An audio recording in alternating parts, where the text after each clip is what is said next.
I never believed a single night could shape the rest of my life, but it did. My name's Aspen, though everyone just calls me Asp.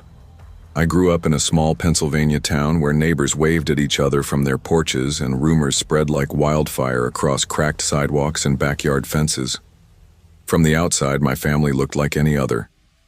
My dad, James, spent long hours at the garage by the highway, his hands always stained with grease.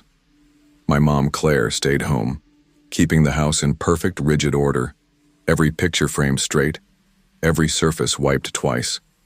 And then there was my older brother, Riley. Riley wasn't just my brother, he was everything to me, my protector, my partner in every reckless adventure. 2 years older, louder, braver, always first to jump a fence or talk back to a teacher.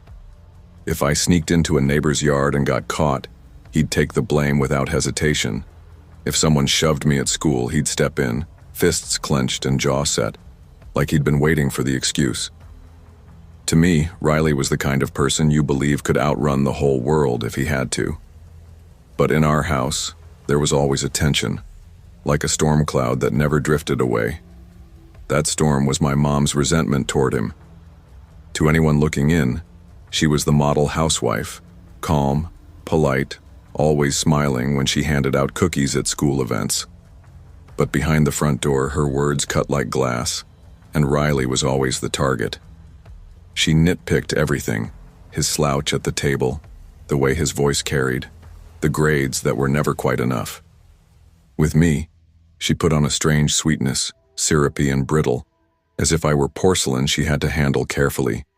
It unsettled me more than her sharpness with Riley ever did. Dad noticed, though. Sometimes he'd snap at her. "Claire, ease up, will you? He's just a kid." But she'd brush him off and nothing really changed. Riley never fought back, at least not in front of her. He'd roll his eyes, mutter under his breath, then act like it didn't matter. But when it was just us, I'd catch glimpses of how much it weighed on him. His shoulders would sag, his grin would disappear, and sometimes he'd whisper, "I don't think she ever wanted me." Hearing him say that felt like someone had reached inside me and twisted something until it hurt. Still, Riley filled the house with laughter. He wouldn't let the weight of her bitterness smother everything. He cracked jokes at the dinner table, wrestled me in the living room, dragged me outside to climb trees even when I didn't want to. He made our home feel alive. Until the night he disappeared. It was late October, the air sharp and cold.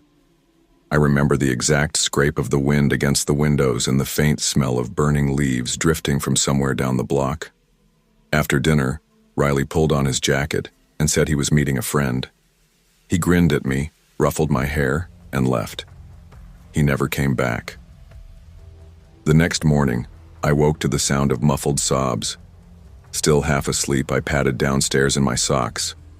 Dad was hunched forward on the couch, his face buried in his hands. His shoulders shook, and I froze because I had never seen my father cry before. Beside him sat Mom, her hand resting on his back, her voice low and careful, though I couldn't make out the words. "Dad?" My voice cracked as it left my throat. He lifted his head. His eyes were bloodshot, his cheeks streaked wet. "Riley?" His voice broke in half. "Riley's gone." I stood frozen in the doorway, my stomach sinking. "What do you mean gone?"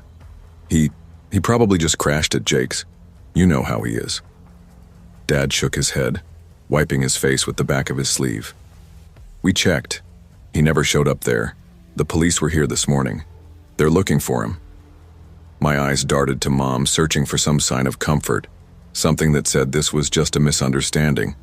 But her face was stone, her lips pressed together in a thin line, her eyes dry and unreadable. "He probably ran away," she said flatly. Dad turned toward her, his face stricken. "Claire." "Well, what else would you call it?" She snapped, her voice sharp enough to sting. "He's always been reckless." I stared at her, hardly able to breathe. My chest tightened until it hurt, tears pricking at my eyes. "He wouldn't leave me," I whispered, shaking my head. Not without saying anything. But the days bled into weeks, and Riley didn't come back. His face stared down at us from faded flyers stapled to telephone poles and taped to shop windows. The police questioned everyone they could think of, his friends, neighbors, even our teachers, but every lead withered into nothing. By winter, the investigation went cold. Our house felt hollow, like the life had been sucked out of it. Dad spent his nights alone in the garage, nursing cheap beer, staring at tools he no longer touched. I cried myself to sleep so often the pillow stayed stiff with salt. And Mom, God, Mom seemed lighter, like she had shed a weight we didn't understand. She scrubbed floors, hummed under her breath while cooking, moved through the house with a kind of relief that made me want to scream. Then, one night in December, everything changed. I couldn't sleep.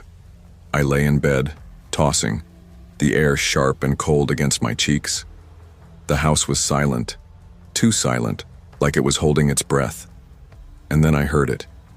Footsteps, quick and light, moving across my room. My heart stopped. I sat up, squinting into the darkness. Then came the laugh, a low, familiar chuckle. Pranked you? I froze, blood turning to ice. That voice, I'd know it anywhere. Riley, I breathed. He stood at the foot of my bed, hair messy, his grin wide and boyish. He looked so real it hurt. I stumbled forward, nearly knocking over my lamp. Where were you? Do you know how scared we were? Do you know? But Riley only laughed again, louder this time. It wasn't his old laugh. It was brittle, jagged, like glass under strain. Come on, Asp, he said, his tone too bright, too sharp. Let's go play in Mom and Dad's room. The request felt wrong. We'd never played in their room.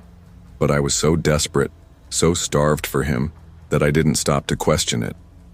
Maybe it was him. Maybe I was dreaming. We ran down the hall, my heart hammering with both fear and joy, and burst into my parents' room. I leapt onto the bed, shouting, "Dad, Mom, look, it's Riley, he's back." Dad jolted awake, his eyes bleary with sleep. "Aspen, what are you talking about?" He scanned the room, confusion etched on his face. There's nobody there. Panic clawed at my throat. I spun toward him, pointing desperately. "He's right here. Don't you see him?" Dad's face crumpled. He pulled me against his chest, whispering, "You're dreaming of him, sweetheart. It's okay. I miss him too." But Mom wasn't looking at me. She wasn't looking at Dad. She was staring directly at Riley, her face drained of color, her lips trembling, eyes wide with a terror I had never seen before. "You see him?" I hissed. "You see him too?" Riley's grin widened unnaturally, stretching across his face. His teeth blackened, jagged, as his eyes burned red, pupils swallowed in darkness. He sank onto the bed, onto the exact spot, at the exact time of night. Mom let out a strangled sob because she knew. That was the place. That was the night she killed him. At first I couldn't process it. My mind refused to shape the truth, but the pieces slid together all the same. Her venom toward him, his sudden disappearance, her strange lightness afterward. "Mom." My voice cracked as the words tore out of me. "What did you do?" She didn't answer. She didn't need to. Riley's voice cut through the room, deeper now, colder, heavy with something inhuman. "Now she sees me too." And then he was gone. Life after that night rotted slowly. Dad never learned the truth, but suspicion gnawed at him like rust.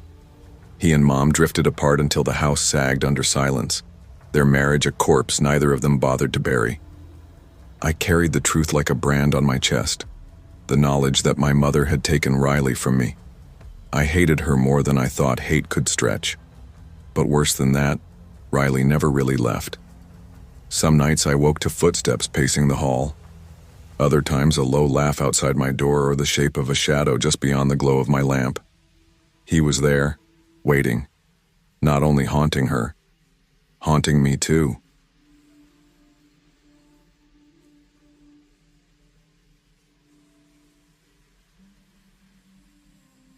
I used to believe that no matter what happened, no matter how unfair or brutal life could be, family was the one anchor you could trust. I don't believe that anymore.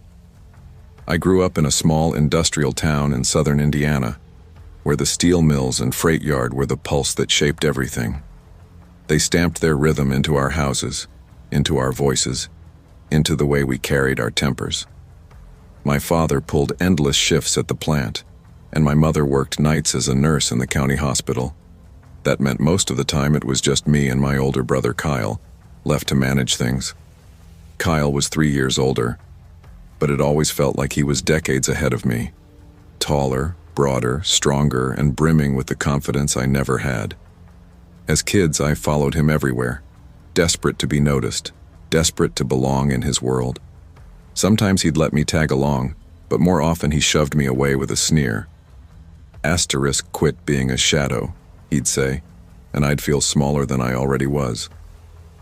When Mary was born, I was 10 and Kyle was 13. At first, she was just a fragile little body in a crib, another task dropped on our overworked family. But she had this smile, wide and golden, like sunlight breaking through dirty glass. For a while, it softened Kyle's edges. I remember him lifting her when she cried, whispering clumsy lullabies under his breath. For that brief stretch of time, we almost looked like a normal family. But we weren't. Not really. Dad's drinking grew heavier after the mill cut his hours. Mom moved through the house like a ghost, her body present at dinner, but her mind still wandering sterile hospital corridors. And Kyle. Kyle swallowed all of it. He grew restless, angry, filled with a bitterness too heavy for a kid his age.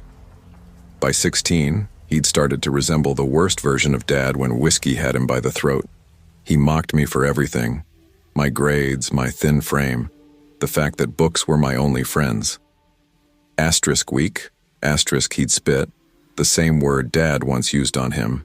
And sometimes, when the tension in the house pressed too hard, he turned that cruelty toward Mary. He never hit her, but words can bruise deeper than fists, and she carried the weight of his insults in her quiet, nervous glances. I told myself it was just a phase, that once Kyle got older, once life steadied out, maybe he'd change. But deep down, I knew better. By the spring of 1981, things were unraveling for good. Dad collapsed from a heart attack at the mill, gone before the ambulance even arrived. Mom buried her grief under double shifts, working herself numb. That left the house to me, 17, and Kyle, 20. Kyle had already dropped out of community college. He spent his days drinking in the basement or shooting pool with a crew of bitter men loitering around the boarded-up gas station. No job, no ambition, just simmering rage that spread to everything he touched. And then came Elma. She wasn't just some girl he picked up, she was mine first. We met in the library, of all places, and built something real in that quiet refuge of dust and paper. For the first time in my life, I felt seen. But Elma, like everyone else, drifted into Kyle's orbit. He had that rough charm, that reckless confidence that always seemed to pull people toward him. Before long, she was his. He didn't even pretend to hide it. One night I cornered him, desperate for some explanation, some sliver of remorse. He just smirked and said, "Face it, little brother, she was never gonna stay with a weakling like you." Something in me cracked that night. It was April, Easter Sunday, when everything finally collapsed. Mom insisted on hosting dinner, clinging to tradition as if it could hold us together. She wanted one thing, just one, to feel the same after Dad's death. Kyle arrived late, reeking of liquor, Elma clinging to his arm. Behind them trailed her 2 kids from her old relationship, and Mary, now 14, hovered nearby, her innocence dimmed by unease she didn't yet have words for. I sat through most of it in silence, nursing a watered-down beer, letting Kyle's insults wash over me like acid. He mocked my grades, sneered at how I hadn't gotten into college yet, called me Mom's failure project. Mom tried to shut him up, but her voice had lost its edge. It carried no weight anymore. At one point, Kyle leaned across the table. His breath stank of liquor, his words low enough for only me to hear. "You know," he said, eyes glittering with cruelty, Maybe if you were a man, Elma would have stuck with you, but she made the right choice. The fork in my hand trembled. I felt heat crawling up my neck. Across the table, Mary's eyes flicked to mine, wide and uncertain, like she could sense the storm rising inside me. After dinner, the kids bolted for the backyard, squealing as they searched for Easter eggs among the patchy grass. The sun sagged low, spilling orange light through the kitchen window. Shadows lengthened across the yard, stretching like thin fingers. Inside, Mom and Elma scraped plates and clattered dishes in the sink. The air smelled faintly of ham and soap. Kyle leaned back in his chair, glass in hand, smirking at me like he'd just won a battle I didn't know we were fighting. Something inside me cracked then, quietly like ice splitting on a pond. I pushed back from the table. "Where are you going?" Mom asked without much interest, stacking cups in the sink. "Upstairs," I muttered. My voice barely carried, but no one stopped me. In my room, I opened the old wooden trunk at the foot of my bed. It creaked like it resented me. Inside, wrapped tight in oilcloth, was Dad's .357 revolver. He always claimed it was for protection, though we all knew it had been more a weapon of intimidation when he was drunk. I hadn't touched it in years. But that night, my hands moved on their own. Calm, mechanical, like I was following a script already written. When I came back downstairs, laughter floated in through the screen door. Kyle was alone in the kitchen now, pouring himself another drink. He glanced up and smirked again. "What?" he said, sneer curling his lip. "Finally gonna grow a backbone?" For the first time in my life, I didn't shrink under his words. I lifted the revolver. The smirk faltered. "What the hell are you doing?" His voice cracked, thin around the edges. "You took everything from me," I said. My voice sounded wrong, too steady, too calm, like it belonged to someone else. Then I pulled the trigger.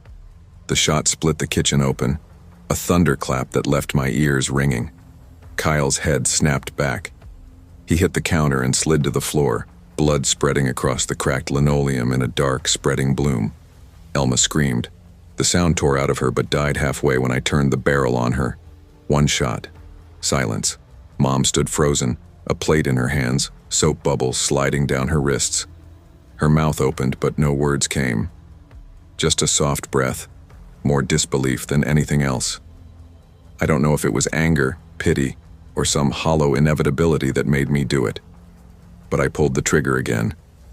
She dropped where she stood, glass shattering at her feet. The back door banged open. The kids tumbled in, their laughter twisted into shrieks as they saw the scene. The red, the stillness. Mary's voice cut through the noise, sharp and desperate. "Stop, please stop." But I couldn't. My vision narrowed, my body running on something beyond thought. The revolver roared again, and again, until the screams broke off into silence, leaving only the high, metallic ringing in my ears. When it was over, the house was drenched in blood. 11 lives gone. My family, my tormentors, my rivals, my only constants, all scattered across the rooms of that house. I sat on the couch, revolver heavy in my lap, staring at the wallpaper until it blurred. Hours bled together before I picked up the phone. My fingers dialed on their own. "I killed them," I told the dispatcher, my voice flat. The police arrived in a rush of flashing lights. One officer gagged and vomited into the bushes. Another whispered, "Christ Almighty." Like prayer had deserted him. I didn't resist. I let them cuff me. The trial was the town's main event. Neighbors took the stand, describing me as quiet, polite, the boy no one thought capable of harm. My lawyer tried the insanity defense, depression, isolation, years of abuse stacked against me. But the jury didn't buy it. They saw the truth. This wasn't madness. This was rage. Cold, calculated, deliberate, convicted on all counts. 11 life sentences, no parole. Now, decades later, I sit in this gray-walled cell, hands trembling with age. The revolver long gone, but its weight still heavy in my memory. Every night I replay that Easter Sunday. I hear Mary's voice screaming my name. I see Kyle's face in that final moment, not cruel, not mocking, but afraid. I once believed family was the one thing you could always rely on, but family was the thing that broke me, and in return, I broke it. That is the legacy I will carry to my grave.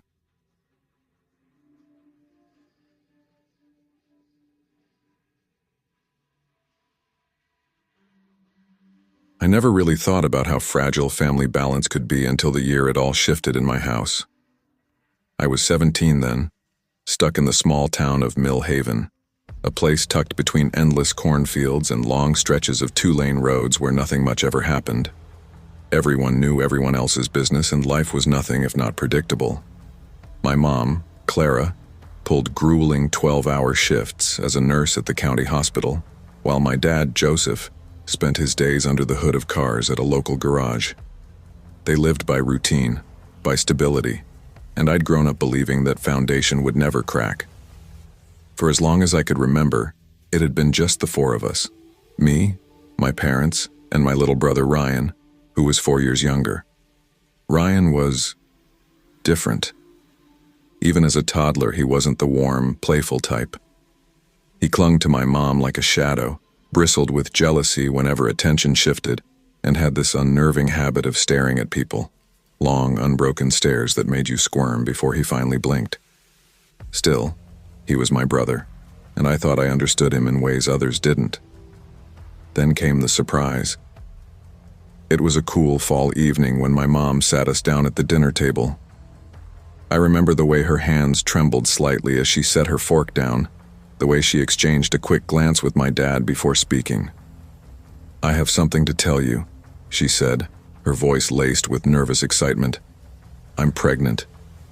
The words knocked the air out of me. My fork clattered against the plate. "Wait, are you serious?" I blurted, my eyes darting between her and my dad. "Yes," she said, smiling faintly. My dad reached across and squeezed her hand, his own grin steady and proud. "You're going to have another sibling." A strange warmth spread through me.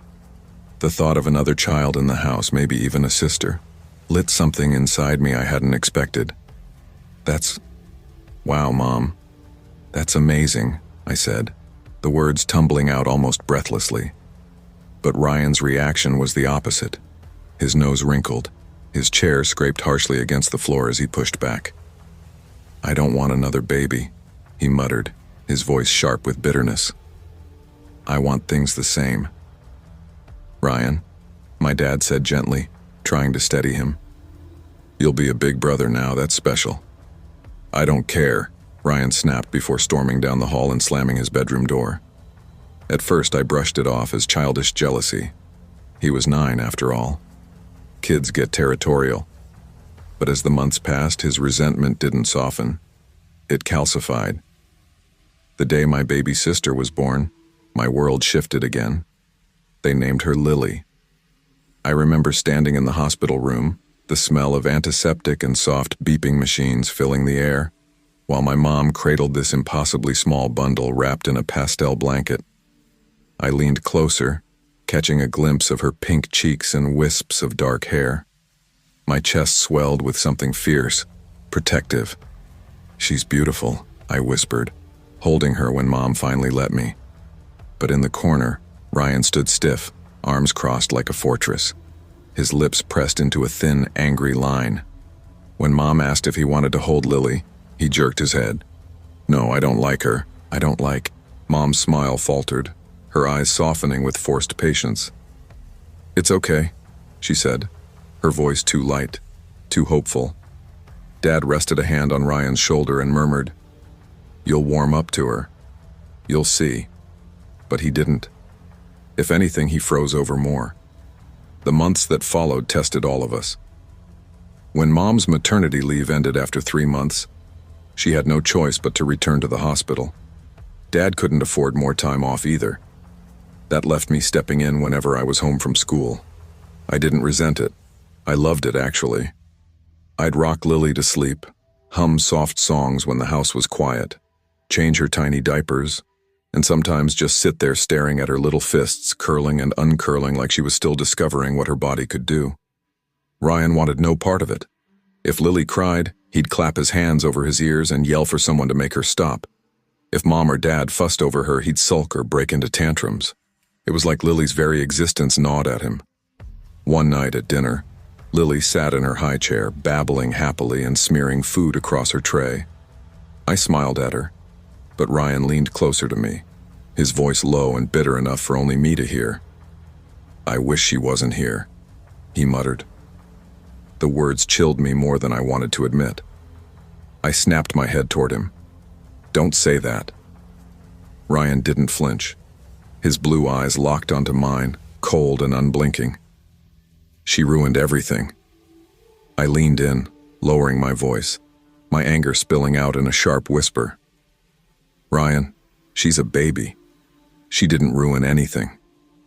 "Yes, she did. They don't care about me anymore." "That's not true, and you know it."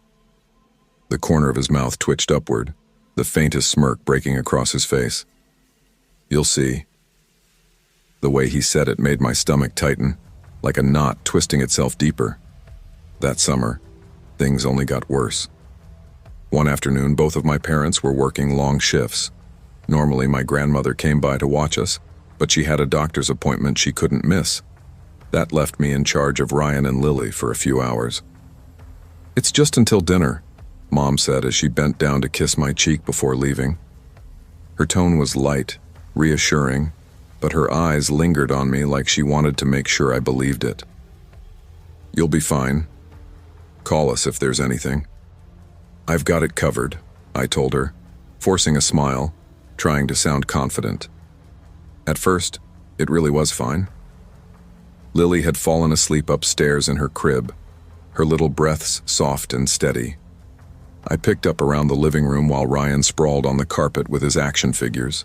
The TV murmured quietly in the background, a low hum mixing with the buzzing of cicadas drifting in through the open window. The house felt calm, almost peaceful. Then Lily started crying. At first I figured it was her normal hungry wail. I sighed, set the remote down and headed for the stairs. But halfway up, something about the sound froze me. It wasn't just crying. It was sharper, more frantic, pain edged into every note. My chest tightened. "Ryan?" I called, my pulse quickening. "What's going on?" Silence. I bolted up the stairs 2 at a time. The moment I rounded the corner, the hiss of running water hit me. The bathroom door was wide open, light glaring. Lily was in the tub, her tiny body twisting and kicking, her face blotchy red as she screamed. Water rushed from the faucet, scalding hot steam already curling up into the air. Ryan stood above her, his small hand gripping the faucet knob, his expression disturbingly calm. "Ryan!" I screamed. My body moved before my brain caught up. I lunged, scooping Lily out of the tub with one arm and slapping the faucet off with the other. She was sobbing, fists thrashing, her skin flushed pink, but, thank God, no blisters. My hands shook violently as I wrapped her in a towel, pressing her against my chest. "What the hell is wrong with you?" I shouted, my voice cracking. "You could have burned her." Ryan just stared at me, blank at first. Then, slowly, his lips curved into that same awful smirk. "She deserves it." The floor seemed to drop out beneath me. "Are you insane? She's a baby." "She took everything from me," he said, his tone flat, almost detached. "They don't love me anymore. They only love her." "That's not true," I yelled, rocking Lily as she wailed in my arms. "You're their son too. You're my brother. But this is sick, Ryan." He lifted his shoulders in a small shrug, as if my words slid right off him. "I don't care." I clutched Lily tighter, my arms trembling so badly I could barely keep hold of her. Her cries slowly softened into hiccups, but I didn't dare set her down. I stayed planted on the couch in the living room for hours, Lily in my arms until the front door finally opened. The second Mom and Dad stepped inside, I blurted everything out. My words tumbled over each other as I described what I'd seen. What Ryan had done. Mom's face drained of color, her lips trembling as she reached for Lily and pulled her close. Dad turned toward Ryan, his eyes blazing with disbelief. "Is this true?" he demanded. Ryan stared back at him, silent, unyielding. "Ryan, answer me!" Dad's voice cracked like a whip. Finally, Ryan whispered, "I don't like her. I never will." Mom broke into tears, clutching Lily to her chest as though she could shield her. Dad dragged a hand down his face, his jaw clenching so tight it looked painful. That's it, he needs help. By the next week, they had him in therapy. The counselor reassured them it was normal sibling jealousy, that it could be managed. But I knew better. I knew what I'd seen in Ryan's eyes that day. The eerie calm as Lily screamed, the faint satisfaction that lingered on his face. That wasn't ordinary. Even now, years later, the memory stalks me. Sometimes when I'm home, sitting around the dinner table, I'll catch Ryan, now a teenager himself, stealing a glance at Lily. And there it is again, that faint, familiar smirk tugging at his mouth. It's enough to make my blood run cold.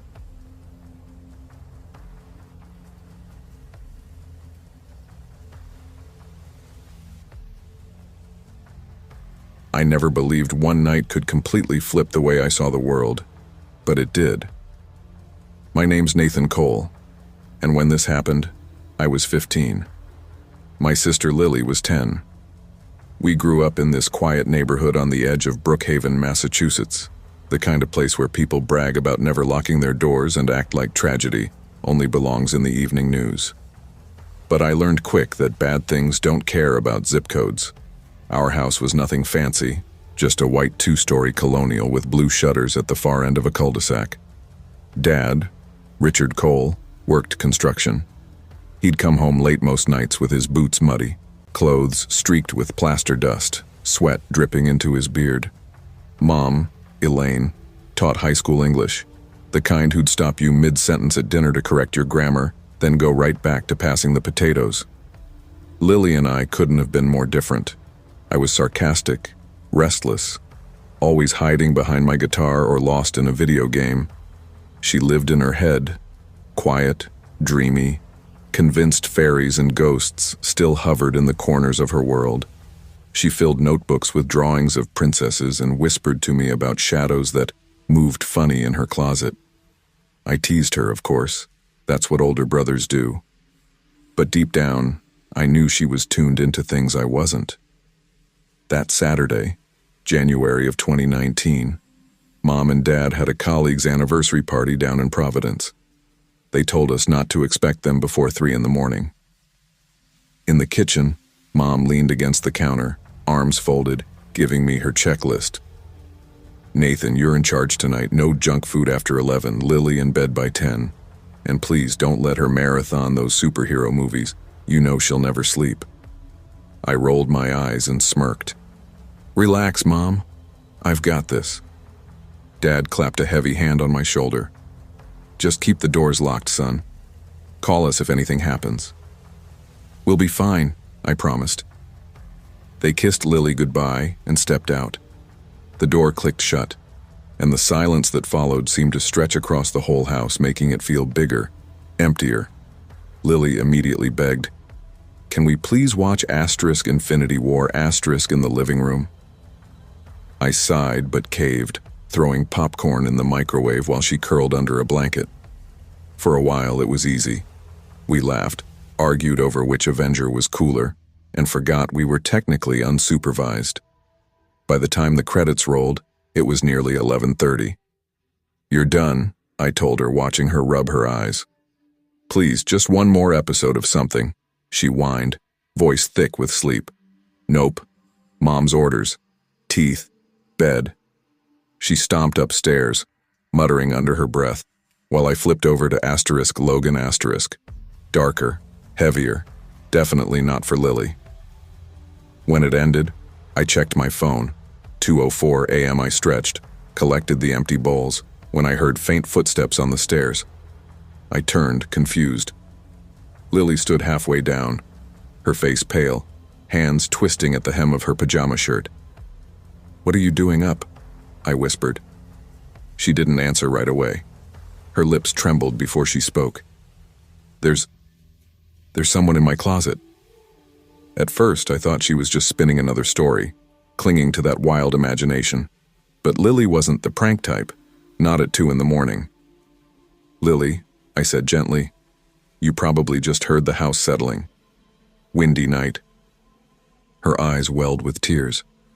"No," I saw him. He was standing inside. He told me he wanted to touch me. The way she said it, flat, broken, terrified, froze me. "That's not funny," I whispered, my chest tightening. "Don't say stuff like that." "I'm not joking, Nate," she hissed, gripping the railing with shaking fingers. He was tall, black hair, and he was smiling. Something in her voice, deadly serious, trembling, made my stomach knot. "All right," I muttered, forcing steadiness I didn't feel. "Let's go check." We climbed the stairs together. The hallway stretched ahead, dim except for the faint glow of the nightlight outside her door. My heart thudded so hard it hurt, but I kept telling myself there'd be nothing there. Maybe Lily just saw her jacket hanging weird, or maybe shadows were playing tricks on her tired mind. That's what I kept telling myself as we stepped into her room. I flicked on the light switch and the place lit up instantly. Pink curtains swayed faintly by the window. Her little bookshelf leaned under the weight of too many paperbacks. Stuffed animals were scattered like an army across the floor. Everything looked normal. Everything except that closet door shut tight on the far wall. "See?" I forced a smirk, trying to sound casual. "Nothing here." Lily stayed rooted at the doorway, knuckles white around the frame. I walked over, heart thumping so hard it echoed in my ears, and wrapped my hand around the knob. Without giving myself time to think, I yanked it open. My stomach dropped. Inside, hunched just enough to fit beneath the frame, was a man. He was tall, easily 6 feet, with greasy black hair falling past his shoulders. His face looked like it had been carved out of bone, gaunt and pale, with stubble spreading across his jaw like dirt. His eyes, huge, glassy, unblinking, locked onto mine, and he smiled. A smile that didn't belong in a child's bedroom. For a heartbeat, my brain refused to process it. This was supposed to be impossible. Monsters under the bed weren't real. Houses didn't just sprout strangers from the shadows. But he was here. And rage surged up in me, hot and blinding. He'd been in her room, watching her sleep. He told her he wanted to touch her. I didn't think. I lunged. My fist connected with his throat and he gagged, stumbling forward. Adrenaline roared in my ears as I shoved him hard against the wall. "Run, Lily!" I shouted. She bolted, screaming down the hall. The man clutched at his neck, gasping, but he was stronger than I'd expected. His hand swung wide and grazed my jaw, pain bursting along my face. I stomped down on his shin, then rammed my knee into his stomach. He folded, wheezing. I didn't stop. I couldn't. Rage had me by the throat. I kicked his face once, twice, again and again until blood sprayed the carpet. His nose crumpled sideways, his breath ragged, but even through the blood, through the blows, he kept smiling. His eyes never left me. That smile said I wasn't hurting him. I was just entertaining him. Terror punched through my rage. I staggered back, chest heaving, then spun and bolted after Lily. She'd locked herself in the upstairs bathroom, sobbing. I pounded on the door. "It's me, open up." A shaky crack of the door, and I slipped inside, slamming it shut behind me. My hands trembled so hard I could barely unlock my phone. I punched in 911. "There's a man in our house," I gasped when the operator picked up. "He was in my sister's closet. He tried, please, you need to send someone now." They promised help was on the way. I hung up, immediately calling Mom and Dad, spilling everything through choked tears. Mom screamed into the phone, her voice sharp with panic. "Stay put. We're coming home. Don't open that door." So we waited. Huddled on the cold bathroom floor, My arms wrapped around Lily, listening to the silence press in. For a while, nothing. Then, creaks, floorboards groaning, slow, deliberate footsteps in the hall. Lily buried her face into my chest. I held her tight, whispering prayers I'd never said before, begging the lock to hold. 10 minutes stretched into what felt like hours. Then, sirens. Red and blue lights flashed through the bathroom window, the sound of boots pounding down the hallway, voices shouting, "Police!" An officer guided us downstairs. My whole body shook as I tried to explain, describing the man in detail. Mid-40s, tall, greasy black hair, pale, strong, laborer's build. They searched every inch of the house. Lily's room, the closet, the basement, the hall. But he was gone. Not a window broken, no sign of forced entry. One officer muttered, crouching near the smear of blood staining Lily's carpet. Another officer turned to me, gentle. "Are you sure you saw someone?" I snapped, my voice breaking. "I didn't imagine him, I hit him. He bled on the floor." They exchanged uncertain looks but didn't argue. One stayed parked outside until dawn. The week after, I barely slept.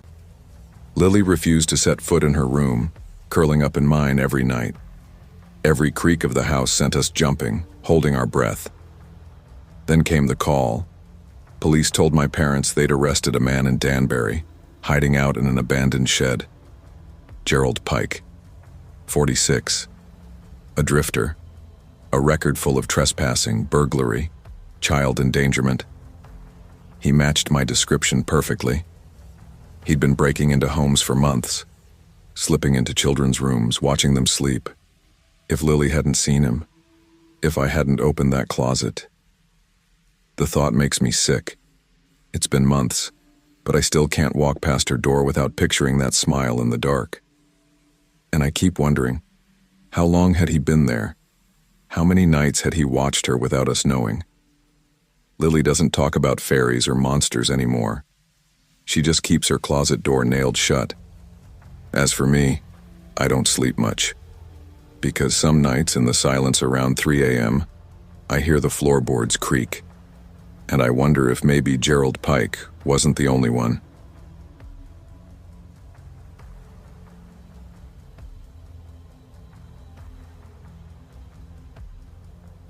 I grew up in a small Midwestern town where the nights felt unnaturally quiet, like the world itself was holding back a secret. Sometimes I wondered if it was the cornfields on the edge of town, the way the tall stalks seemed to swallow sound, muffling even the crickets and the wind. Other times I thought maybe it was just me, my imagination running wild, but I remember lying awake in my bed and feeling it in my chest, that sense of stillness that pressed against your ears until you almost believed you'd gone deaf. And in that silence, it was always me and my twin brother, Joe. We were fraternal twins, though strangers swore we looked identical when we stood side by side. People pointed out the same tilt of our noses or the way our shoulders squared at the same angle. But to me, the differences were obvious. Joe had sharp edges, his jawline cut cleaner, his dark hair falling into place no matter how often he ruffled it with his hand. I was softer around the face with lighter hair that looked washed out under fluorescent lights, and I always seemed a little more tired than him, even when I wasn't. We got used to the curious stares and the same old questions. Do you guys read each other's minds? Someone would laugh, like they were the first to ever say it. We'd roll our eyes, sometimes play along with a creepy twin act, but the truth was simpler. Sharing a womb didn't make us psychic. It just made us close, sometimes too close. Most kids we knew had their own bedrooms by the time they hit middle school. Joe and I didn't. We shared a room straight through to graduation. It wasn't about money or space. Our house was a 2-story colonial with 4 bedrooms, the kind of place my dad bragged about when he had coworkers over. But when I was 6, he claimed one of those extra rooms as his home office.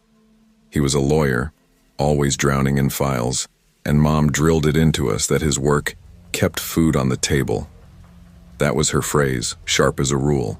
So that room was off limits, and we ended up with bunk beds. I got the top, Joe took the bottom. That arrangement shaped more of our lives than I think either of us realized. Joe hated when I climbed down half asleep in the middle of the night, my foot brushing his arm as I searched for the ladder. I hated how restless he was, tossing until the springs whined, jolting me awake. Sometimes I imagined what it'd be like if I had 4 walls and a door of my own. But then again, without Joe's steady breathing below me, I think I would have felt lost. By 15, we'd settled into patterns so familiar they felt permanent. Joe was the social one, always slipping out of the house, always glued to his phone, texting 3 girls at once. Teachers liked him, but they kept an eye on him too, waiting for him to push a joke too far. I was the quieter one. I had a couple of close friends, but I preferred staying home, sinking hours into the cracked screen of my old Android phone. I'd downloaded an emulator and replayed blocky old NES games, their tinny soundtracks and predictable patterns like a safety blanket I could fold myself into. The summer of our 15th year was brutal. The kind of heat that clung to your skin even after a shower, that made the drywall feel damp if you pressed your hand to it. At night, the air barely moved. Joe cursed the ceiling fan for spinning uselessly, stripped down to boxers, sheets bunched at his feet. I'd lie on the top bunk, staring at the faint orange glow bleeding through our curtains from the streetlight, counting his breaths in the dark. And then came the night I'll never forget. That evening, Joe went to bed early. Too early. Usually he'd be up late, his phone buzzing every other minute with texts and snaps. But when I climbed up to my bunk around midnight, I glanced down and saw him curled on his side under the thin sheet. His chest rose and fell in deep, even rhythm, the kind you only hear when someone's fully gone. I pulled out my phone, the soft blue glow lighting the underside of the ceiling, and opened *Dragon Warrior* again. I kept the sound off, fingers moving quietly, letting the endless grind of slimes and level-ups keep me company while the house sat silent around me. It couldn't have been more than an hour before the inevitable happened. My bladder refused to let me keep lying there. I sighed, tucked the phone beneath my pillow, and swung my legs over the edge. My toes brushed against Joe's blanket as I felt for the ladder. He stirred, muttering something that sounded half like a word, half like a groan.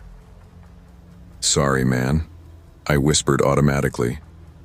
He didn't answer, just rolled onto his side with a heavy exhale. The bathroom was directly across the hall.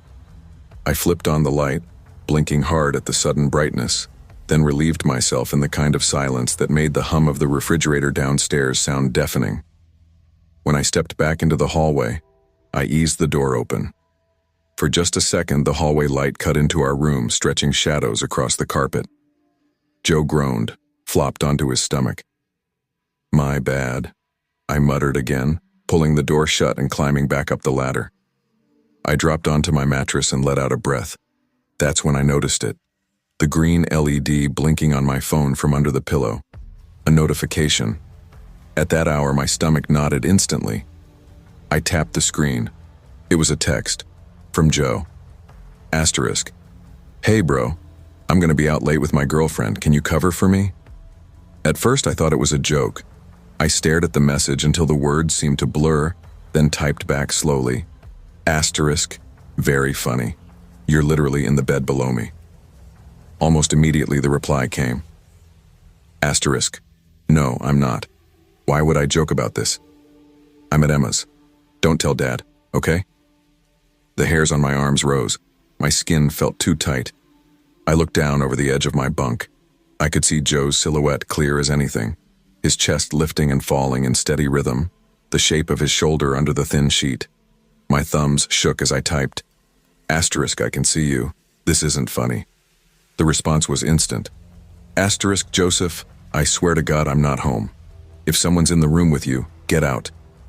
It was like the air got ripped out of my lungs. My body moved before my brain could catch up. I threw myself off the top bunk, skipping the ladder entirely, crashing hard onto the floor. Pain jolted up my ankle, but I scrambled anyway, clawing at the doorknob. My hand trembled so bad I almost missed it. And then, God help me, I looked back. I flicked the light on. The bottom bunk was empty. Sheets rumpled into the exact hollow shape of a body, but no body there. "No," I whispered, my voice cracking. I staggered closer, yanked the blanket back. Nothing. My pulse hammered so loud it drowned out every sound. I crouched and shoved my face to the floor, heart slamming against my ribs as I forced myself to look beneath the bed. Empty. I ripped the closet doors open. Empty. Behind the door. Empty. The room was bare, but I knew someone had been there. I bolted down the hall, slamming my fist against my parents' door until Dad's groggy voice broke through. "Joseph, what the hell?" There was someone in the room," I stammered, my throat closing. "Joe's not home. He texted me, but I swear, Dad, someone was in his bed, breathing." Dad's face shifted instantly. Sleep vanished. He was up, robe half on, his voice sharp now. "Stay here, Margaret. Call the police if I say so." We tore through the house. Dad with a baseball bat gripped so tight his knuckles whitened, me trailing behind with my heart beating like it was trying to punch its way out. Every closet, every bathroom, the basement, the garage. Nothing. No forced locks, no open windows. Nothing out of place. By the time we finished, sweat slicked my back. Mom rubbed my shoulder gently, her voice hushed like she was soothing a child. "Honey, maybe you dreamed it." I didn't. My voice cracked on the word. I swear to God I didn't. Almost an hour later, the front door clicked. Joe walked in, reeking faintly of Emma's perfume, shirt wrinkled like he'd been pressed against a car seat too long. "What's going on?" he asked, eyes darting between the three of us.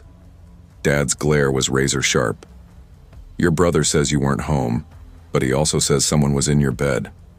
"Explain." Joe frowned. "I wasn't home," I told him. "I was at Emma's." My throat tightened so hard it hurt. "Then who the hell was in your bed?" No one answered. That night, I sat on the living room couch staring at the dead TV screen, its black reflection swallowing me whole. My parents drifted back upstairs. Joe went to bed, confused, maybe a little unsettled, but not shattered the way I was. I didn't close my eyes until sunlight broke through the curtains. The years since haven't dulled it. If anything, the memory has sharpened. I still hear that breathing sometimes. The slow, deep rhythm that doesn't belong to anyone I know. I still see the impression of a body under sheets when I close my eyes. And worst of all, even now in my own apartment miles away from that house, I sometimes wake in the dark with my skin cold and tight, my heart hammering. Because I hear it again. That same steady sound of someone breathing in the room with me. Slow, deep, familiar, even though Joe isn't there.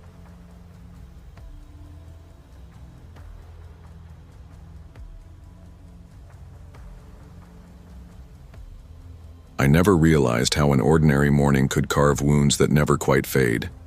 Back then I was 24, still living with my parents in Fairview, a small city tucked into a quiet valley that always felt too calm, too safe, like nothing bad could ever take root there. My twin brother, Harper, and I had been running together every morning at 7 on the dot for years. It wasn't just exercise anymore. It had become our ritual, a silent contract between us. Sometimes it felt like a competition, but mostly it was the one thing that kept us tethered in a way nothing else did. Our parents' house sat on a sleepy residential street, lined with mailboxes and cracked sidewalks. But our route stretched well beyond that. We had mapped out a loop across the city, starting at the same point, splitting off in opposite directions, then meeting halfway on Main Street. Whoever reached the halfway point first always bragged, but the teasing never meant much. What mattered was the rhythm, the routine, the comfort of knowing we'd always meet again in the middle. That morning is etched into my memory. It was late spring, the kind of morning where the air was cool and sharp, like it could wake you better than a gallon of coffee. Harper was in the kitchen, bent over, double knotting his laces with that focus he always had before a run. "You're going down today," I said, filling my water bottle, trying to sound cocky. He smirked without looking up. "You've been saying that all week." "Yeah, but this time I mean it." I looped my earbuds around my neck. He finally looked at me, grinning that twin brother grin, part challenge, part bond. No one else in the world could grin like that at me. Upstairs, the house was still. Dad would be awake soon for work, his alarm probably minutes away. Mom was out cold.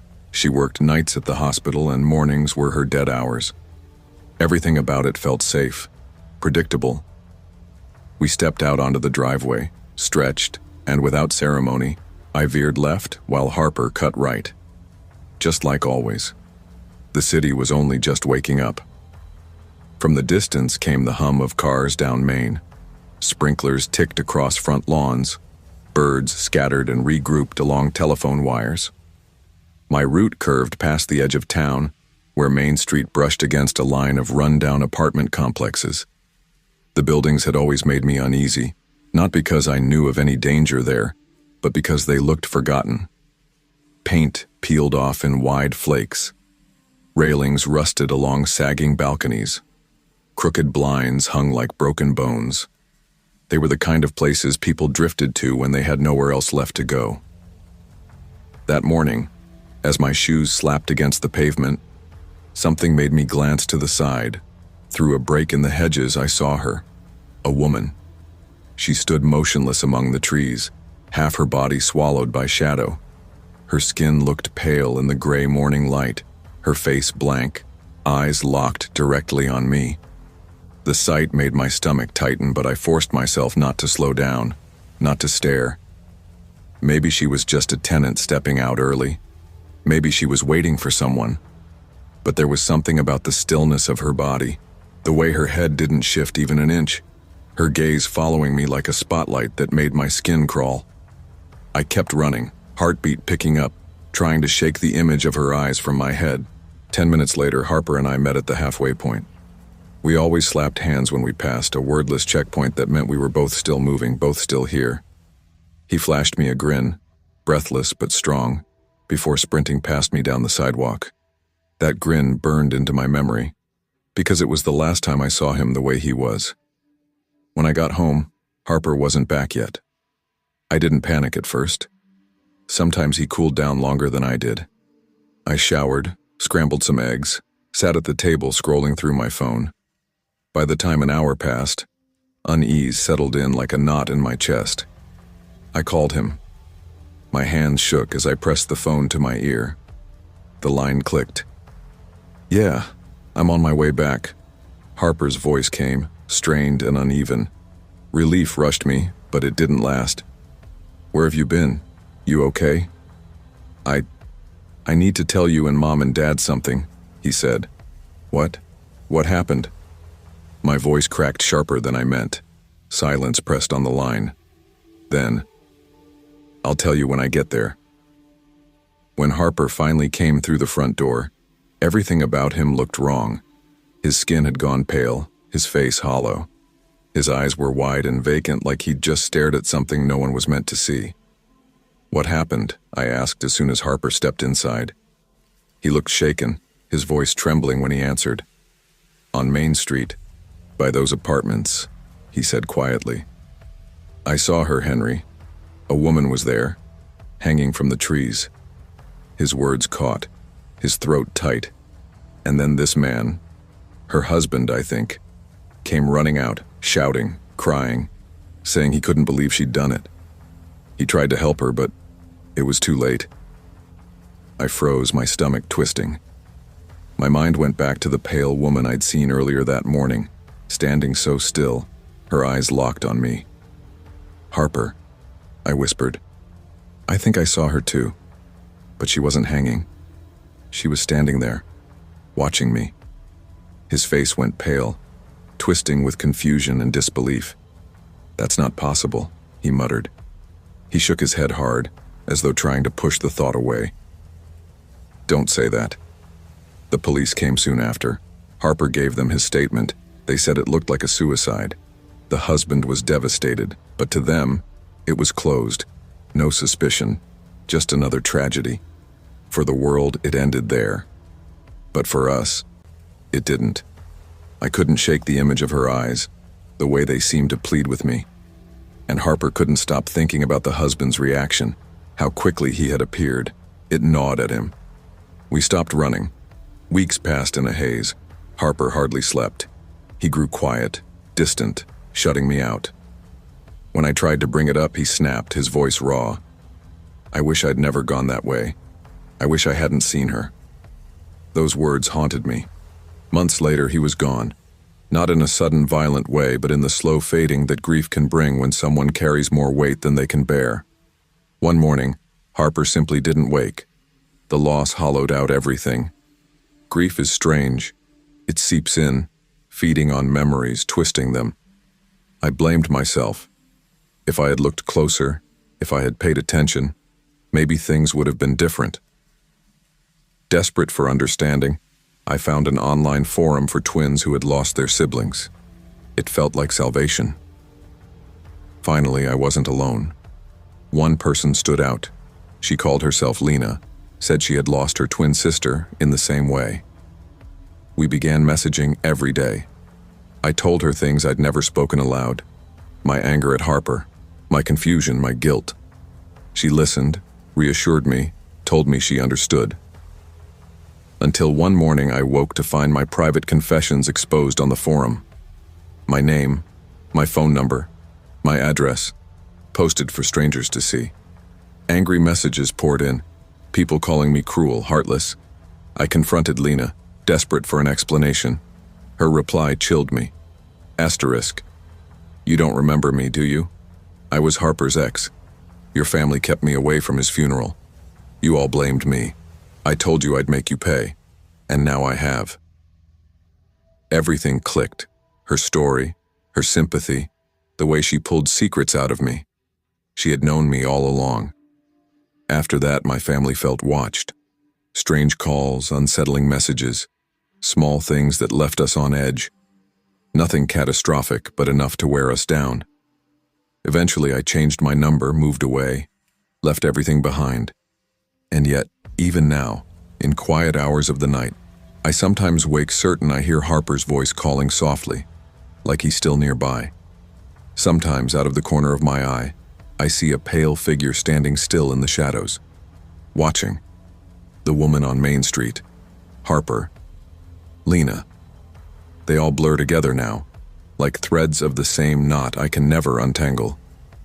I wonder if things might have changed had I turned my head fully that morning, or if it was already too late.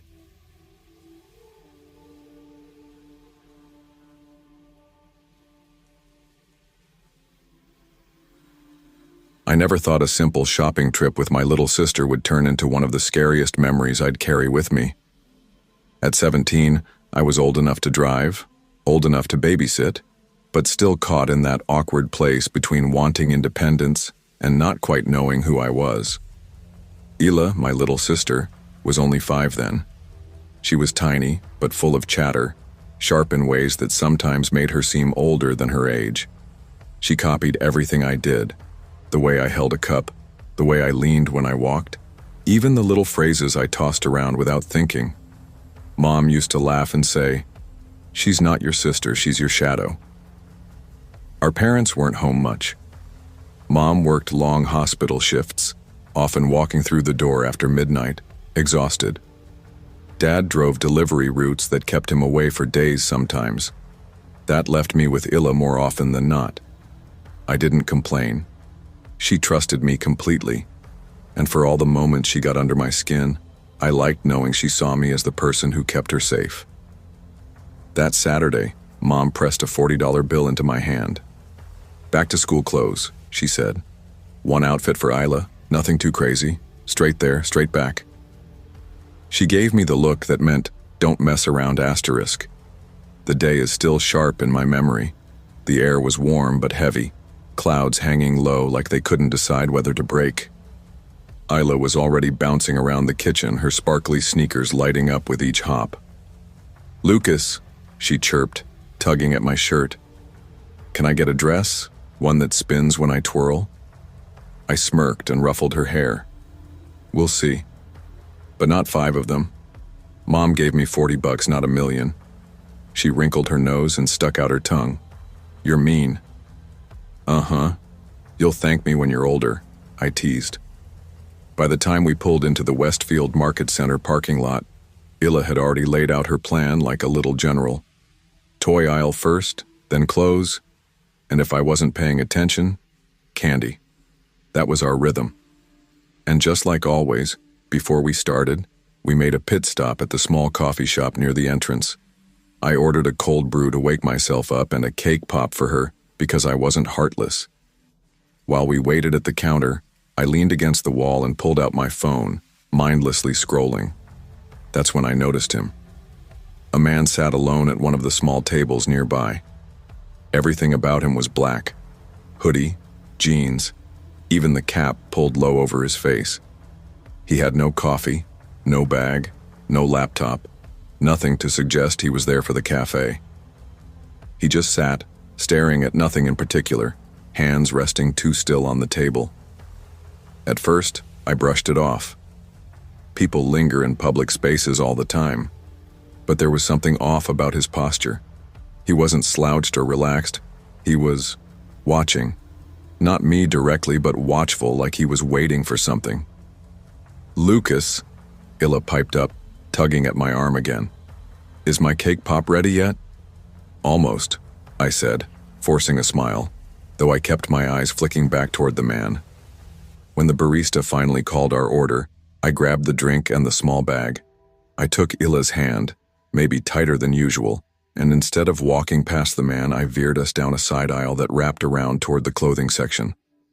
Why are we going this way? Illa asked, skipping to keep up with my pace. Shortcut, I lied without hesitation. The girls' clothing section opened up like a burst of color. Racks of dresses, shirts, and tiny sparkly shoes lined up neatly under bright overhead lights. For a second, I tried to let the brightness wash away the unease tightening in my chest. Illa darted straight toward a display of pink sweaters, her sparkly sneakers flashing with every step. This one? Oh, and this one too, she shouted, holding up 2 outfits like she had just discovered treasure. I forced a smile, pretending to weigh them seriously. Try them on. We'll see which one works. But then my stomach dropped. Through a narrow gap between the racks of clothes, I saw him. The same man from the cafe. He wasn't holding clothes, not even pretending to browse. He was just standing there, a few feet away, watching us. The second our eyes met, he turned abruptly, grabbed a random shirt off the rack and studied it like it mattered. But I knew better. My throat tightened, heart thudding in my chest. I wanted to grab Illa and run straight for the exit, but the last thing I wanted was to make her panic. Come on, I said softly, forcing calm into my voice. Let's check out the fitting rooms. The fitting rooms were a plain hallway with identical stalls on each side. No cozy chairs, no mirrors outside, just a corridor that suddenly felt too quiet. I guided Illa into one of the stalls and pulled the door shut behind her. She wriggled into the first dress, then burst out laughing as she spun around. Look, it twirls. It looks good, I said, trying to sound enthusiastic. But my voice came out distracted, shaky. My eyes were fixed on the gap under the door, half expecting to see someone's shoes stop right outside. When she finally changed back into her clothes, I opened the door and froze. He was sitting on the bench directly across from us, facing the entrance like he had been waiting. My pulse slammed so hard it hurt. Asterisk. Maybe he's waiting for someone. Maybe. But deep down, I didn't believe it. I didn't let Illa see the fear in my face. I just took her hand and steered her quickly out of the hallway. Come on, let's grab Mom's stuff. We ducked into the beauty section. Illa wandered to a display of face masks, her little fingers tracing the colorful packaging. I tried to focus on mascara, but a flicker of movement pulled my attention. At the end of the aisle, there he was again, phone in hand, and I swear the camera was angled toward us. Panic surged through me, cold and electric. I crouched down to Illa's level, my voice low and urgent. Stay close to me, okay? Don't wander. Just hold my hand. Her eyes widened. Why? What's wrong? Nothing, I lied. Just stay close. We hurried toward the registers. Every time I glanced back, he was there. Never too close, never far enough away. Just watching. At the checkout, I leaned forward, lowering my voice so only the cashier could hear. Listen, I think that guy back there is following us. Can someone walk us to our car? Her eyes flicked past me, then back. The color drained from her face. 1 second. She picked up the phone and paged security. Within moments, a guard appeared, a tall man in a navy uniform, his expression sharp and steady. I'll walk you out, he said firmly. Illa's hand tightened around mine. She knew now. Kids always know. As we stepped outside, I spotted him again, lingering near the doors, still watching. But the moment he saw the guard beside us, his whole posture changed. His head jerked up, his steps quickened. Then he turned sharply and jogged toward a dark van parked at the far end of the lot. The engine roared to life, and before we even reached our car, the van peeled out, tires screeching, and disappeared into the street. The guard stayed with us until we were inside and the doors were locked. He gave me a firm nod. You kids take care. You did the right thing. As I pulled out of the parking lot, my hands trembled on the wheel. Illa sat in the back seat, hugging her new dress still wrapped in plastic, her cheek pressed against the window. Lucas? She asked softly. Yeah? Why was that man following us? I swallowed hard. My throat burned. I don't know. But he's gone now. The truth? I still don't know what his intentions were. And that's what makes it worse. If I hadn't listened to the tight knot in my gut, if I hadn't spoken up to the cashier, if security hadn't been there, things could have ended very differently. That thought follows me even now. Always listen to your instincts, especially when someone else's safety depends on it.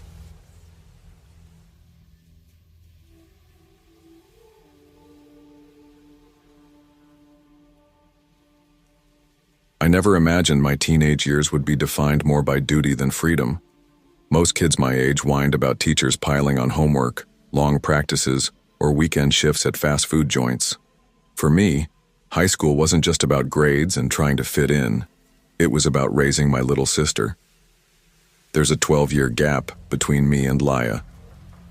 When I was 17, she was 3. Tiny, bright-eyed, curls bouncing everywhere, and bursting with more energy than I could keep up with. Our parents, Daniel and Marissa, both pulled double shifts at Brookhaven General Hospital. Dad a respiratory therapist, Mom an ER nurse. Their schedules rarely matched. If one was coming home, the other was just leaving, and somewhere in the middle I picked up the slack. Most afternoons it was my job to scoop Laya up from daycare, feed her a snack, keep her entertained, and make sure she didn't climb the bookshelf or dump juice on the carpet before dinner time. I never resented it. If anything, she softened me. She was still young enough to mispronounce my name. Ethan became Ethan.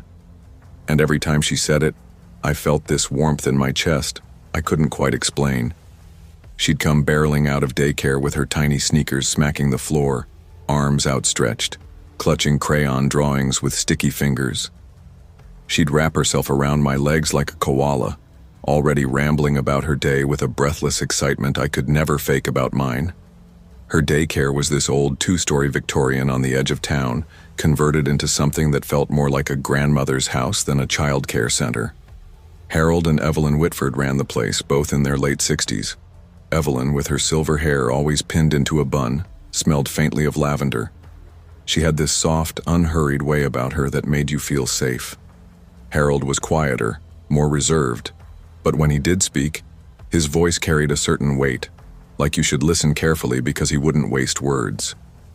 The inside of their home was a collage of pastel-painted walls, finger-painted art taped up in lopsided rows, shelves stuffed with plush animals, and the faint hum of lullabies playing from an old speaker. Out back, there was a little play yard, swings, a weathered wooden playset, and a patch of grass scattered with trikes and rubber balls. Every weekday at 3:15, I'd pull our dented Honda Civic into their gravel driveway, head inside, and find Laya. Evelyn would always hand me her backpack and give me a gentle update. "She painted today, Ethan. Lots of blue. Said it was the sky." Or, "She and Emma played house for almost an hour. Such a little caretaker." That routine stitched my afternoons together. Until one Tuesday in October. That day, I walked in and found Leia kneeling by the dollhouse, lining up tiny figurines in neat rows like soldiers. She looked up, spotted me, and her whole face lit up. She ran straight at me, colliding with my legs hard enough to nearly knock me off balance. I scooped her up, laughing even as she squeezed me around the neck.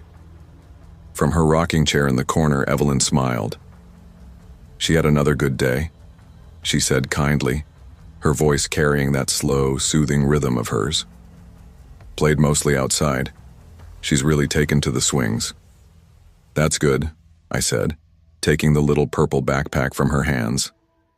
But then Evelyn lowered her voice just slightly, leaning closer. "She's been talking about a new friend, a boy."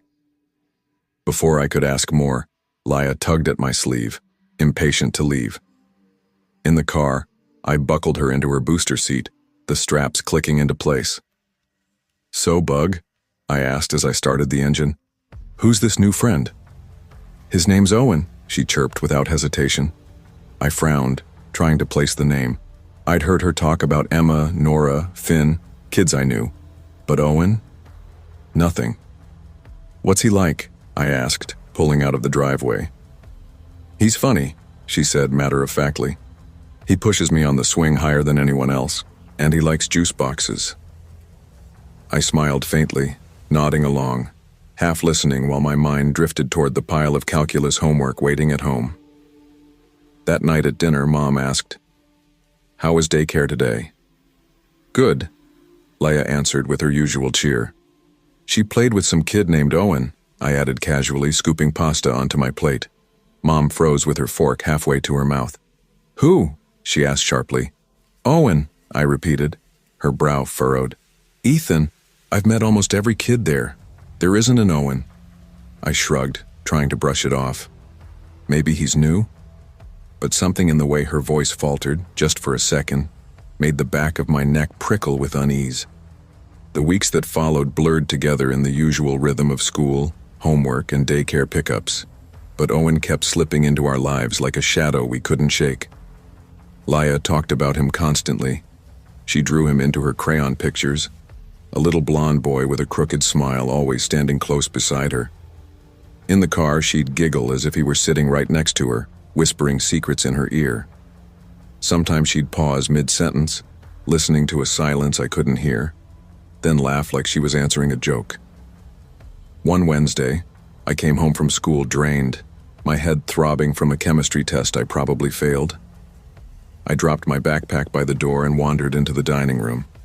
Leia was there, hunched over a sheet of paper at the table, her tongue poking from the corner of her mouth in that way she always did when she was concentrating.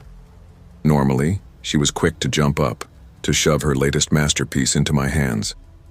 But today, she stayed strangely quiet, the only sound the scratch of wax against paper. "What are you working on, Bug?" I asked, trying to keep my voice light. Without a word, she tilted the page toward me. My stomach knotted instantly. It was her, unmistakably her, with her mess of curls and her favorite polka dot dress. Next to her stood a boy with short blonde hair, but he wasn't standing, not really. He was lying face down in what looked like a pool of water, jagged blue waves surrounding him, two heavy black X's scrawled over his eyes. "Leia," I said slowly, my voice catching in my throat. "What's this supposed to be?" "That's me and Owen," she replied, still coloring, not looking at me. My mouth went dry. "What's he doing in the pool?" She stopped. Carefully, she set her crayon down and lifted her gaze to mine. Her eyes were wide, serious, too serious for a 3-year-old. My skin prickled. "He's dead." A nervous laugh slipped out before I could stop it. "That's not very nice, Bug. You don't draw your friends like that." "He doesn't mind," she said calmly, almost dismissively, and picked her crayon back up. I stood there frozen, staring at the drawing, the hair on the back of my neck rising as though the room had suddenly turned colder. A few nights later, while my parents texted that they'd be late again, I was making chili for just me and Leia. I set a bowl on the table and called upstairs. "Dinner's ready." No answer. "Leia?" I called again, louder this time. Still nothing. I sighed, wiped my hands on a dish towel and trudged upstairs. Her bedroom door was cracked open. From inside I heard her small voice. "Why can't I tell Ethan?" "Oh, okay, I won't." She paused, listening, then giggled. "You're silly, Owen." My throat tightened. I pushed the door open just a little wider. She was sitting cross-legged on the floor, facing the corner. Her toy swing, the one Harold had hung from the ceiling beam for her, was swaying gently, though she was nowhere near it. "Leia?" My voice came out sharper than I meant. She startled, spinning toward me, her cheeks flushed. "Ethan, you scared me." I stepped inside, trying not to look at the swing still moving behind her. "Who were you talking to?" Her lip trembled. "Owen." "There's no one here," I said firmly, forcing the words through a tight jaw.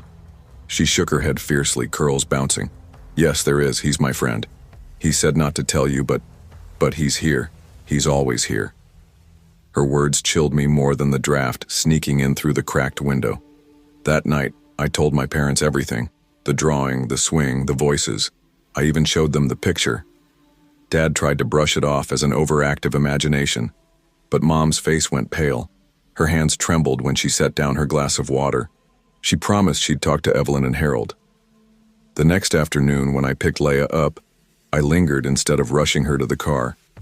Evelyn was tidying up a pile of blocks, Harold stacking nap mats into the corner. My heart pounded as I asked, "Has Leia ever mentioned someone named Owen while she's here?" They both froze. Evelyn's hand flew to her mouth. Harold's shoulders slumped heavily. Finally, Harold cleared his throat, his voice gravelly. "What did she tell you?" "That she plays with him," I said carefully. "That he's her friend." Evelyn's eyes filled with tears, her lips trembling. She sank into the rocking chair as if her legs couldn't hold her anymore. "Our son's name was Owen," she whispered. The room tilted around me. "He drowned," Harold said quietly, staring at the floor. "In the backyard pool, 21 years ago." A shiver crawled down my spine, leaving me cold all over like I'd stepped into ice water. That night, my parents called Father Brennan from St. Mary's Parish. 2 days later, he came to bless the house with holy water and prayer. Leia fidgeted during the ceremony, restless, whispering under her breath as if someone unseen was tugging at her attention. Afterward, she stopped mentioning Owen. Her drawings went back to rainbows and dogs and messy stick figure families. The swing in her room sat still. But sometimes, late at night, I'd hear her murmuring faintly in her sleep. Once, when I leaned close, I swore I heard her whisper, "I'll see you at the swings." Years have passed.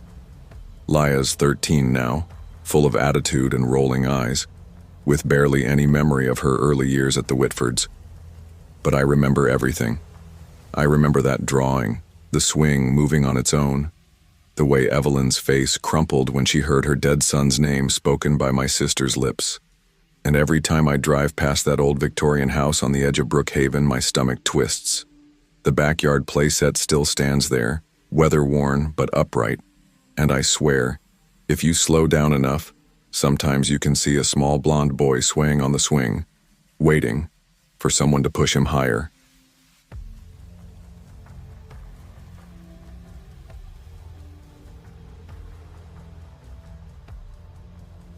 I never used to think twice about babysitting my little sister. I was 14 when Nora was born. The age gap between us was huge, 12 years, and by the time she came into the picture, I was already used to being the only kid in the house. My parents hadn't planned on another child. Mom told me once, with this soft smile, that Nora was their little miracle. At first, I didn't know how to process it. I had grown so used to being the center of their world, the one they came to school plays for, the one who filled every inch of the fridge with finger paintings and report cards. and then suddenly, there she was. But something in me shifted the first time I held her. She was so small, fragile, her tiny hands curling around my finger like she was afraid to let go. She always clung to me, and it didn't take long before I felt this overwhelming need to protect her. By the time she was 2, I had slipped into this role that was half big brother, half stand-in babysitter.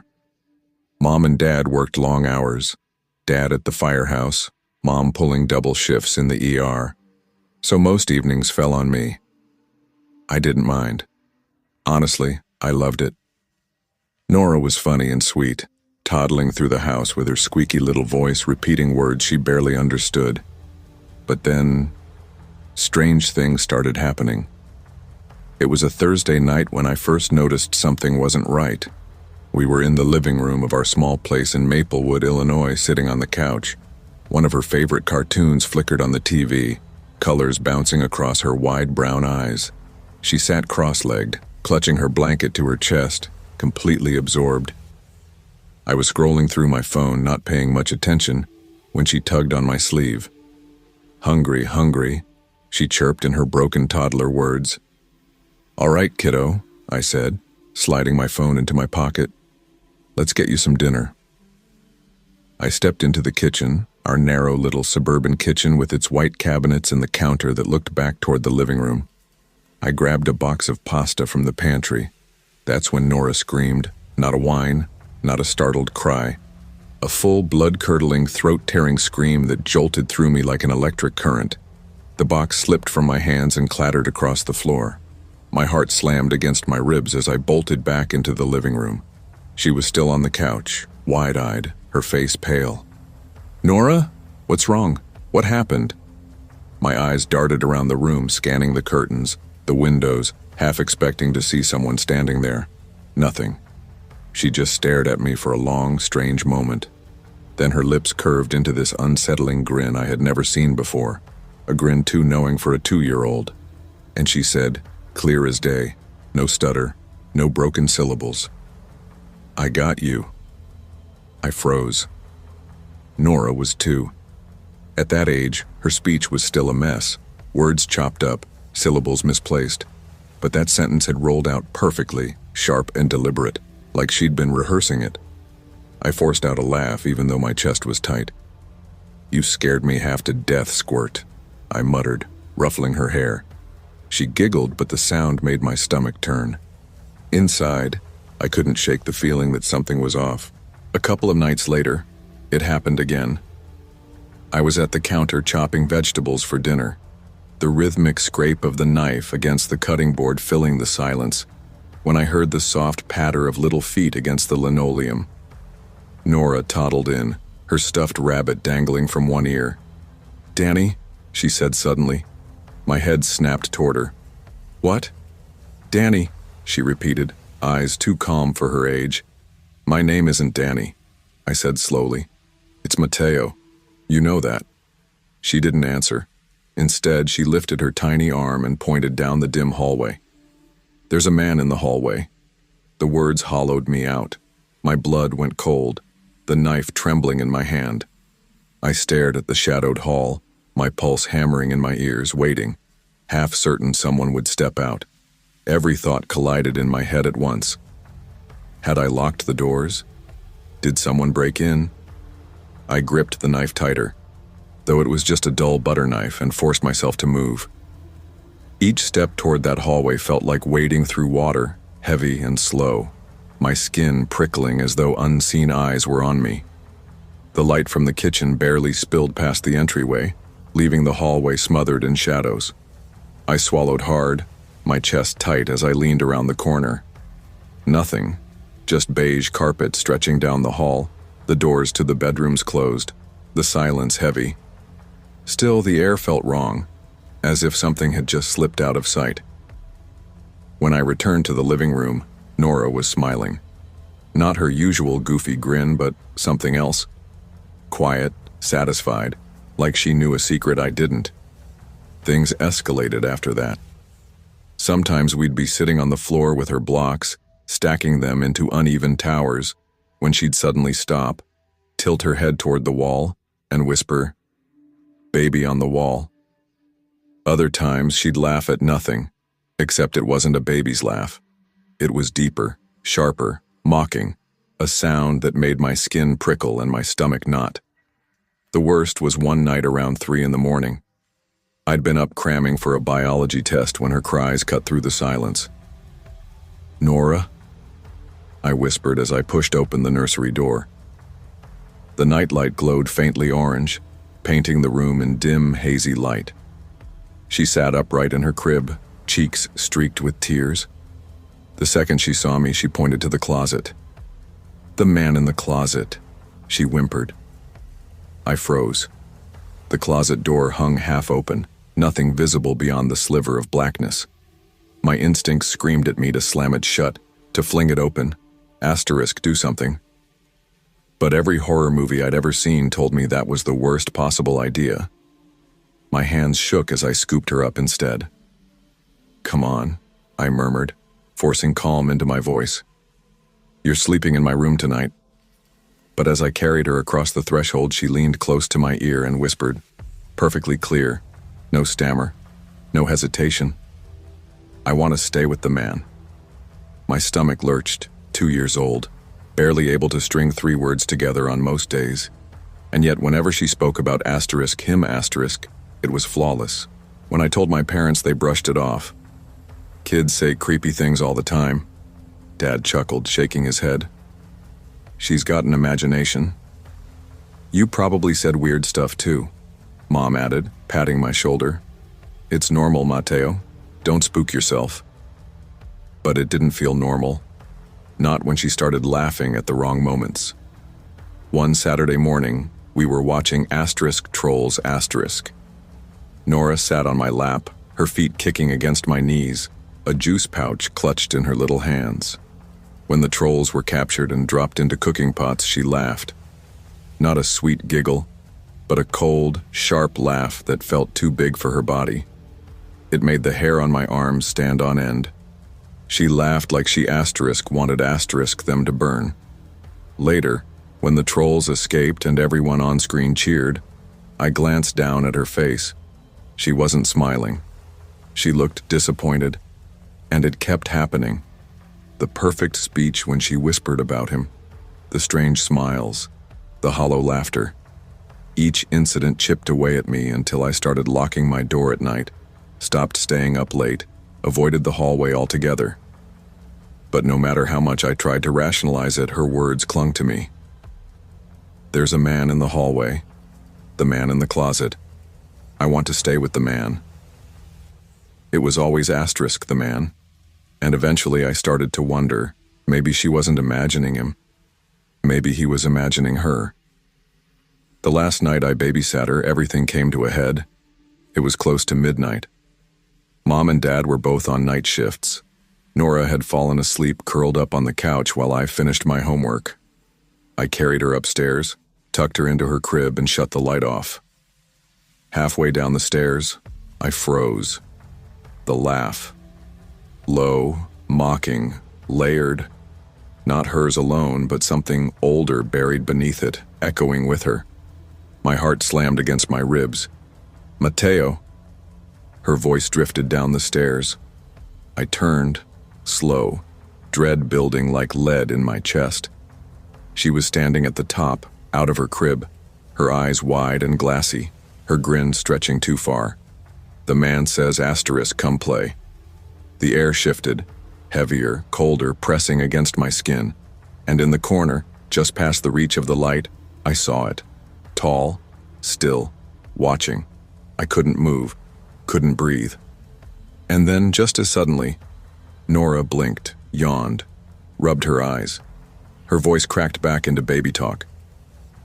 "Hungry," she mumbled, words stumbling again. The figure was gone. I never told my parents what I saw.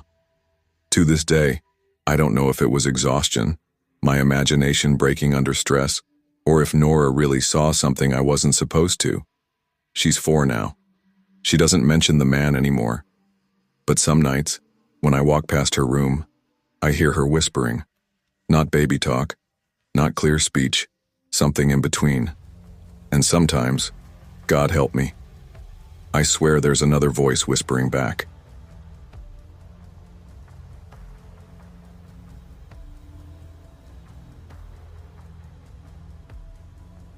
I never thought so much of my 20s would be spent circling around death. Not the poetic, far-off kind people quote from books or that you overhear at funerals when old relatives sigh about the meaning of life. No, I mean death that feels close enough to touch. Death like a shadow pressed against the wall of your room, waiting, listening, patient.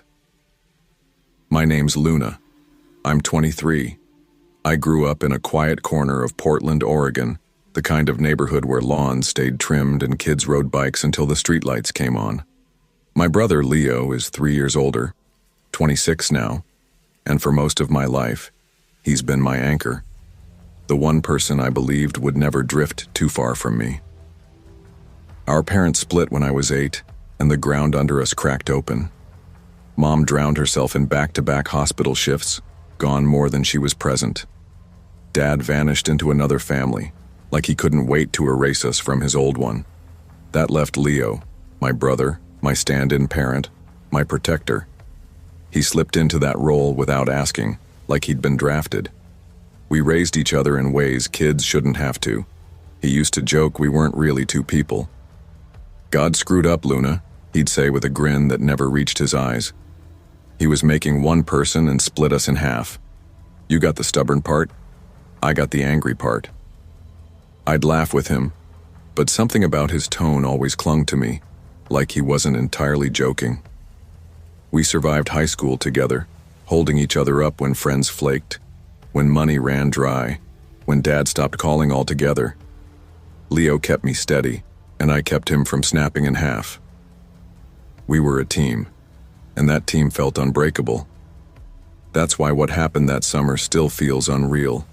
Like trying to explain a nightmare while you're still half asleep. It started with a road trip. Leo had been saving from his auto shop job and I had just crawled out of a miserable freshman year of college, where every hallway felt like a reminder I didn't belong. One night he tossed me the keys. Let's get out of Portland, just drive until the car doesn't want to anymore. I said yes. I always said yes to Leo. We drove east, through mountain passes, across towns that looked like time forgot them, boarded windows, rusted signs clinging to life. We stayed in motels that reeked of bleach and stale smoke, and for a week it was perfect. Bad diner coffee, long stretches of road, the kind of conversations that only happen when there's nothing but highway and silence pressing against the windows. Then came Boise. It was past midnight when we pulled into a gas station. The lot was washed in the sickly glow of 2 buzzing lamps. The convenience store sat nearly empty. A lone cashier slumped behind the counter. I ducked inside for snacks while Leo stayed by the car. When I came back out, the bag of chips crinkling in my hand, I froze. Leo wasn't moving. He was standing by the pump, shoulders tight, eyes locked on someone across the lot. At first I thought it was some drunk messing with him, but then my stomach dropped. The man standing opposite him wasn't just similar. He was Leo, down to the crooked nose he'd broken in middle school, the scar etched along his jawline, the same posture, arms loose at his sides but tense, like springs. It was as if a mirror had slipped out of place and spat him into the world. I stopped breathing. My fingers tightened around the bottle of water until it squeaked. The other Leo spoke first. His voice carried across the empty lot, low, steady, and identical to my brother's. "Who are you?" My Leo opened his mouth, but nothing came out. He just stared, wide-eyed, lips parted, chest rising fast like he couldn't catch air. The second Leo tilted his head, studying him with an expression that made my skin crawl. There was recognition there, like he thought my Leo was the fake one. "Leo," I whispered, my voice breaking. But he didn't turn. The silence stretched so long I thought I'd scream. Then, suddenly, Leo stumbled back. His hands trembled. He looked like he was suffocating. Without warning, he bolted. He sprinted straight past me, shoved himself into the car, keys rattling as he fought to jam them into the ignition. "Go, Luna!" he shouted, his voice splintering. I scrambled into the passenger seat, barely pulling the door closed before the tires shrieked against the asphalt, the gas station shrinking in the rear view. I twisted in my seat, heart pounding as I looked back through the rear window. The other Leo was still there under that buzzing lamp, standing perfectly still, his face, my brother's face, tilted just enough to catch the glow. He didn't look angry or even curious. He looked disappointed, as if we'd failed him somehow by leaving. That night in the motel, Leo couldn't settle. He sat hunched on the edge of the bed, his elbows digging into his knees, hands covering his face. His voice was raw, cracked, almost childlike as he whispered to himself over and over. It wasn't real. It wasn't real. Tell me it wasn't real, Luna. I wanted to. I wanted to lie. But I couldn't. I'd seen him too.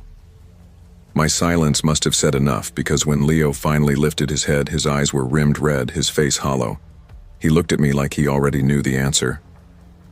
Luna, he said, voice trembling, if you meet your double, it means you're going to die.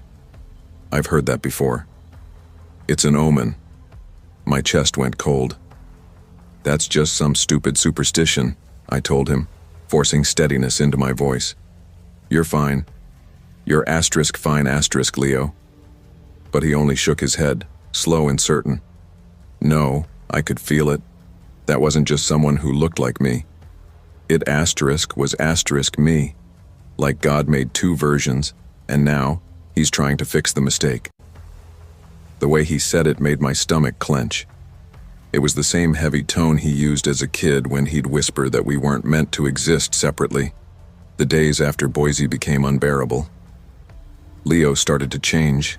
His body ached constantly.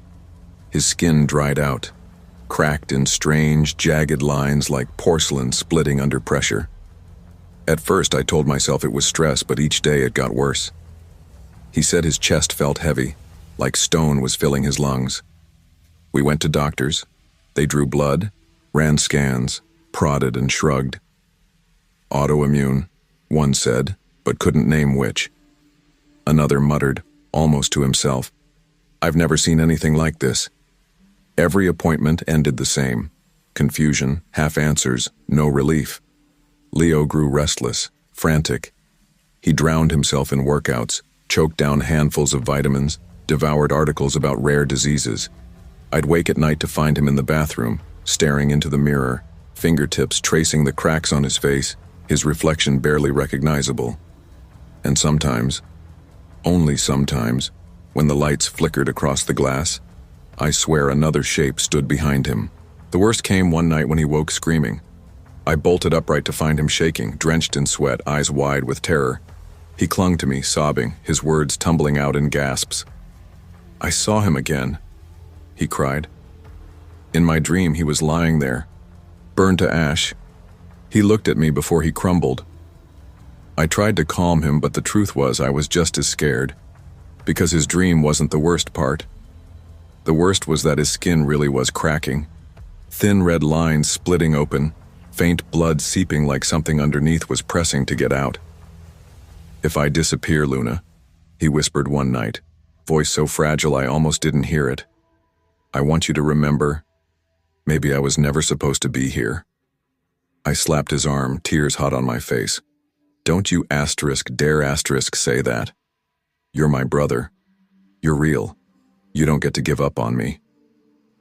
He gave me the faintest smile, weak but warm.